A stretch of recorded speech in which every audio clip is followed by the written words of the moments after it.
Ah, tu t'es enfin décidé à cliquer. Mais bon, perdons pas de temps, j'ai un truc à te dire. Comme tout le commun des êtres vivants sur cette planète, tu sais que nous sommes rentrés dans une nouvelle année qui amène à des nouvelles résolutions, objectifs, blablabla, mais on n'est pas là pour ça. Bizarrement, j'ai l'impression qu'on n'en parle pas comme d'une nouvelle année, pas parce que les gens ont enfin compris que ça ne sert à rien de scander « Cette année c'est la mienne » sans faire bouger le moindre nanomètre de ligne de sa vie. Non, pas ça. Mais parce qu'on a compris que cette année n'est que la continuité d'un monde qui a été saturé négativement par son prédécesseur 2025. Et que la seule chose qui a factuellement changé, c'est ce chiffre 5 qui a laissé sa place au 6. Certains sont sûrement déjà en mode « Qu'est-ce qu'il raconte? Je suis pas là pour ça, moi, je quitte cette vidéo. » Bah, c'est exactement ce dont la vidéo serait le plus bénéfique qui veulent faire cette erreur. Parce que nous sommes rentrés dans une ère depuis 2-3 ans où la surstimulation intensive est maîtresse de tout. Où la rigoureuse santé mentale de quelqu'un peut se volatiliser aussi vite qu'une flamme d'anniversaire et où notre miroir est devenu ce que l'on consomme à longueur de journée par le biais d'une lumière bleue reflétée sur notre visage. Je l'ai finalement fait cette vidéo pour nous refaire prendre de la lucidité de voir là où ce monde, et nous par conséquent, nous emmène. Parce que la pire des choses, c'est d'avancer longtemps dans la mauvaise direction sans jamais t'en rendre compte. Qu'est-ce qui nous empêche aujourd'hui de penser clair? À cette question, on a 1001 réponses assez claires. Et vous aussi, vous en avez quelques-unes qui vous sont venues à l'esprit. Cette question, qui reflète extrêmement bien notre société actuelle, n'a pas de réponse figée, ni de bouc émissaire d'ailleurs, mais tout un environnement. En même pas 2 décennies, l'attention moyenne de l'humain est passée d'une trentaine de secondes à 8 pauvres secondes. Pour un ordre d'idée, 8 secondes, c'est le temps que tu mets pour mettre un bouton de chemise. 8 secondes, c'est le temps qu'un zap d'une chaîne à l'autre faisait. 8 secondes, c'est 1 minute sans D, 7.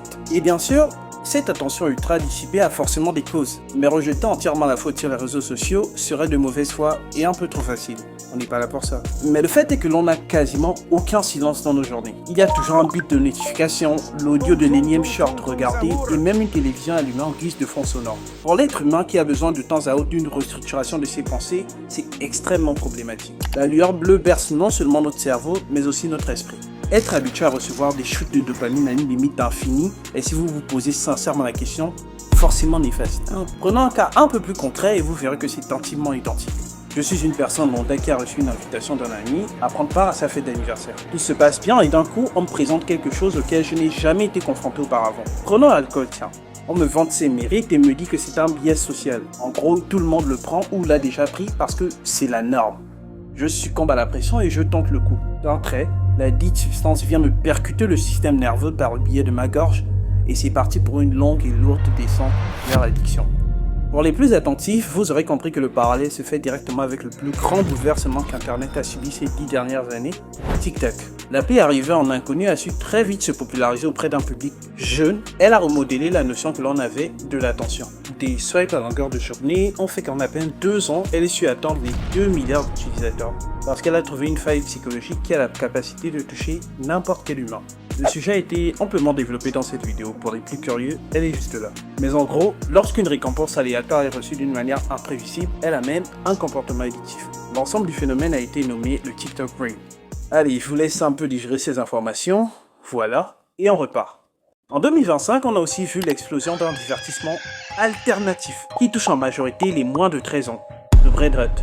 Alors pour tous ceux qui pensaient que le brain rot est arrivé en 2025, c'est totalement faux. Il existe bien avant ça. C'est juste la définition d'un contenu avide de contenu. En gros, qui n'apporte aucune valeur. Et comme son nom l'indique, elle est uniquement là pour nous abrutir. On a nous aussi été face à une sorte de brain rot à un certain moment. Nous sommes face à un abrutissement progressif, doux, presque indolore, provoqué par une exposition constante à des contenus vides, répétitifs, émotionnellement simplifiés et parfois racistes. Les brain rot, les trends absurdes en général, les vidéos conçues pour être oubliées aussitôt consommées, elles ne sont pas anodines dans cet abrutissement. Et là, ça ne touche pas qu'une partie des consommateurs des réseaux, mais bien sa totalité. Quand on passe des heures à consommer des formats qui ne demandent aucun effort cognitif, aucune réflexion, aucune mise en perspective, le cerveau s'adapte. C'est ça l'usage compulsif des réseaux. Et tout naturellement, ce dernier va privilégier le rapide, le simple et le spectaculaire. Et il devient de plus en plus allergique à la complexité, la nuance et la lenteur.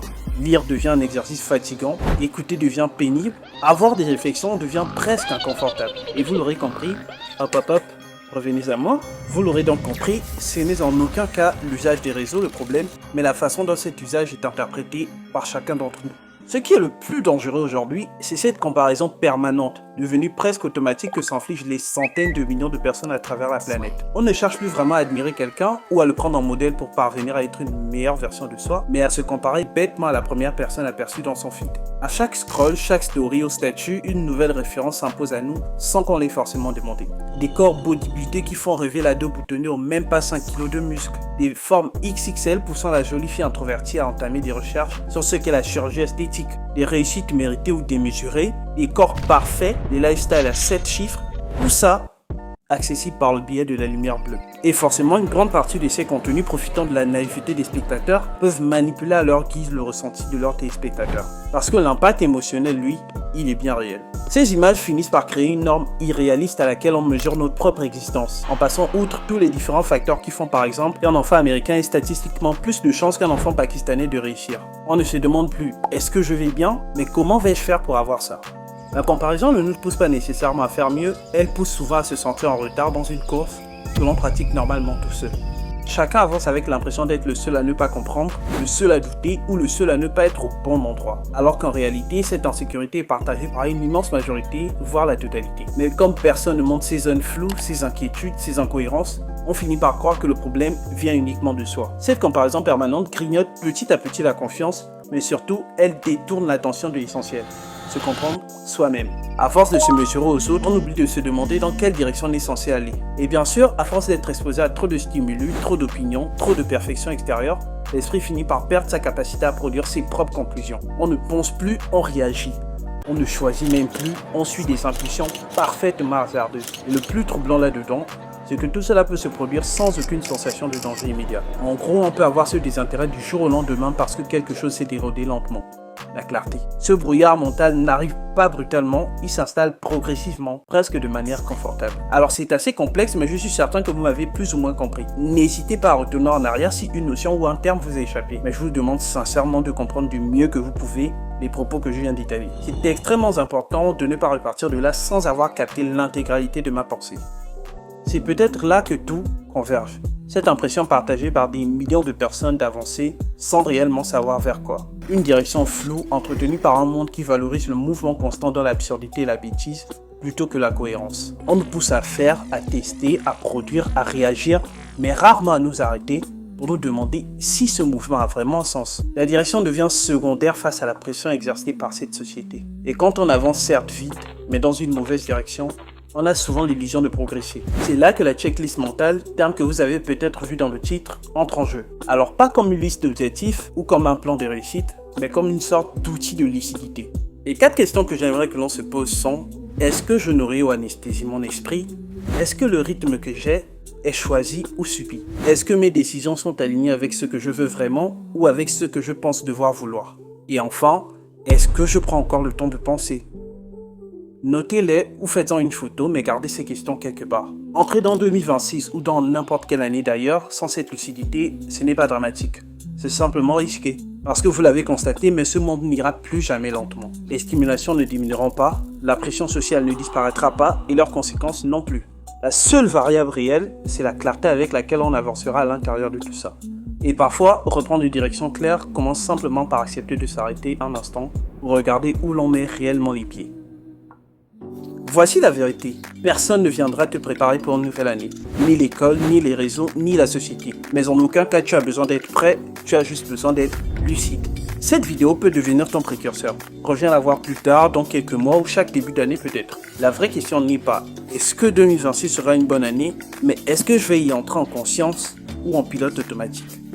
Ne vous inquiétez pas, je ne me suis pas perdu dans une crise existentielle. Alors petit like et abonnement et moi je vous dis à dans 5 secondes pour une vidéo normale. Ciao.